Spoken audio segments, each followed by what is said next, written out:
Hi friends,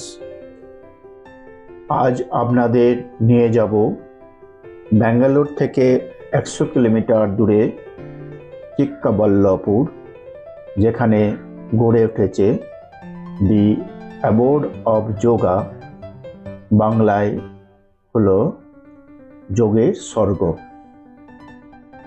এই aboard of yoga তৈরি করেছেন সদ্গুরু নামে একটি যোগী। এই ধরনের একটি কেন্দ্র তামিলনাড়ু রাজ্যের কোয়েম্বাটুরে গড়ে তুলেছেন। চারিদিকে পাহাড়, তার মাঝখানে এক বিশাল শিব মূর্তি।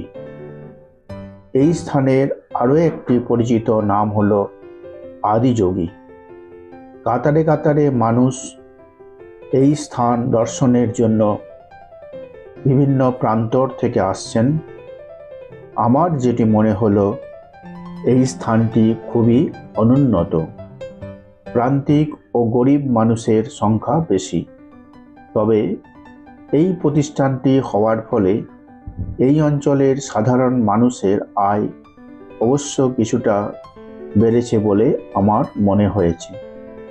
এবার আসা যাক এই প্রতিষ্ঠানের মহান উদ্দেশ্য নিয়ে। যিনি এই প্রতিষ্ঠানটিকে গড়ে তুলেছেন, তিনি একজন শিব সাধক বা শিব যোগী। শিব সূত্রে একজন যোগীর কি বিশাল ক্ষমতা তার উল্লেখ রয়েছে। সূত্রে বলা আছে, ভূত সন্ধান, ভূত পৃথকত্ব, বিশ্ব সংঘটা।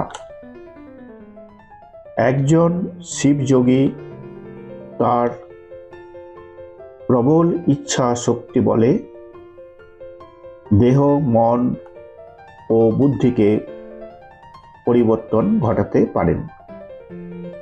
তিনি অন্যের চিন্তা ও ভাবনাকেও প্রভাবিত করতে পারেন। এমনকি তিনি ইচ্ছা করলে তার চারধারে এক নূতন জগৎ সৃষ্টি করতেও পারেন। এখানে ভূত সন্ধান কথার অর্থ হল তিনি সমস্ত ভূতকে একত্রিত করতে পারেন। এখানে ভূত কথার অর্থ হল মানুষ।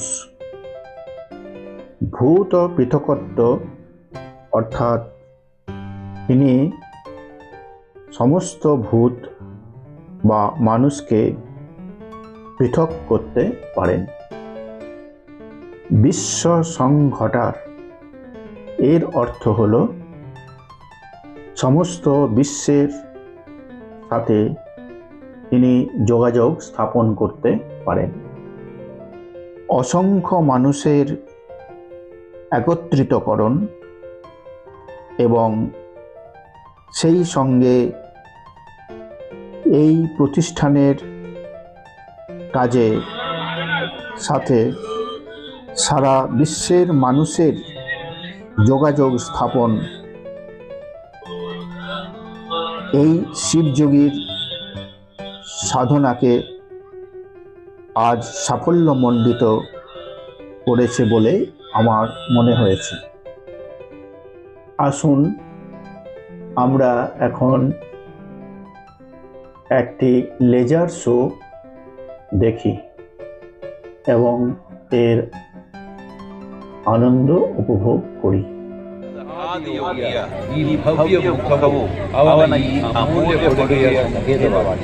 ಆದಿಯೋಗಿಯು ನಾವೆಂದು ಸಪ್ತಋಷಿಗಳನ್ನು ಪೂಜಿಸುವ 7 ಋಷಿಗಳಿಗೆ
a being appeared in the upper regions of the Himalayas. No one knew. When intensity peaked, he became utterly still. People saw that he was experiencing dimensions that no one had ever known or able to fathom. His ecstasy and intensity allowed him to transcend his physical form. Witnessing an individual human in union with the cosmos, they called him a yogi, as he was the first one in the magnificence of vision of the unfathomable mysteries of the universe. A most overwhelming vision the sages and Devi Parvati had ever witnessed.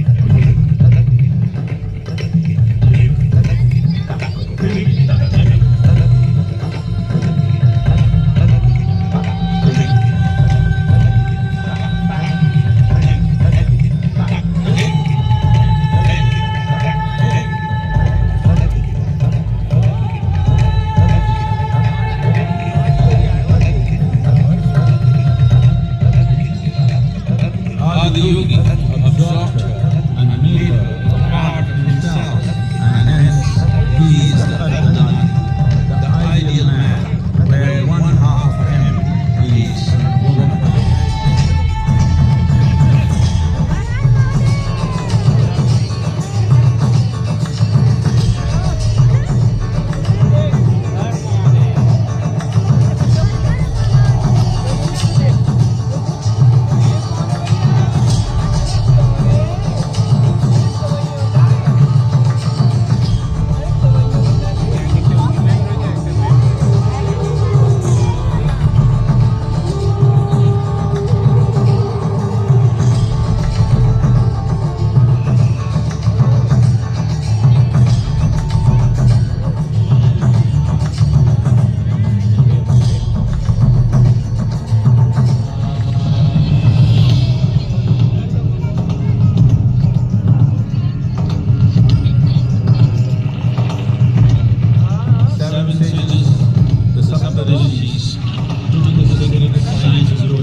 Of the planet, which turned into crucibles of civilization.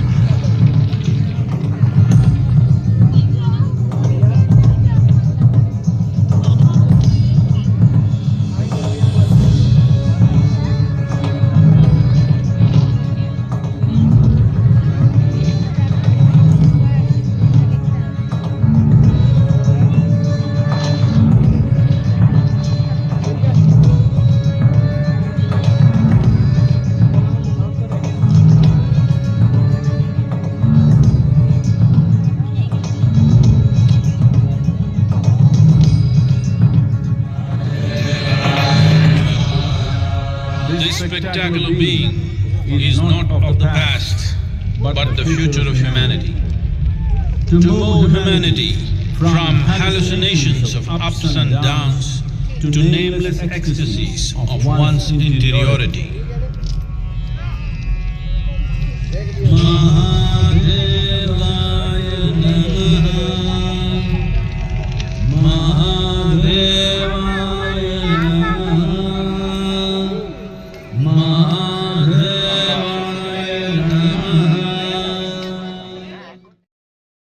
ভিডিওটি ভালো লাগলে like, share ও comment করবেন।